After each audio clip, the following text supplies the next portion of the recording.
নমস্কার, আজ আমি দেখাবো আলু ঝিঙে পোস্তর রেসিপি। এটা খুবই টেস্টি, নিরামিষ দিনে এটা খুব ভালো খেতে হয়। এর জন্য লাগবে আলু, ঝিঙে, পোস্ত বাটা, বড়ি, টারমারিক পাউডার, ধনিয়া পাউডার, নুন, চিনি স্বাদ মতন। চিনি ইচ্ছে করলে আপনারা দিতেও পারেন, নাও পারেন।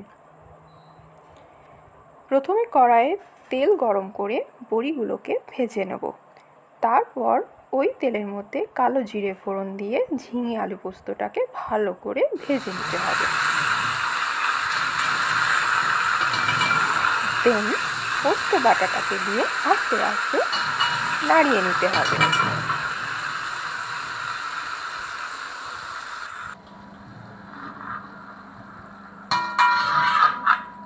এরপর একে একে সমস্ত মশলা দিয়ে হালকা হাতে নাড়তে হবে।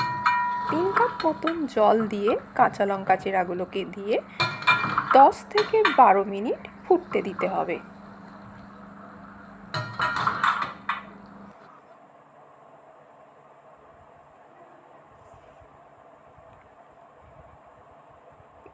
ফুটে উঠলে আলু পোস্তটা একটু মাখো মাখো করে নিতে হবে।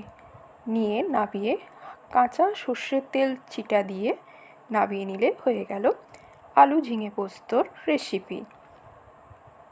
ধন্যবাদ দেখার জন্য।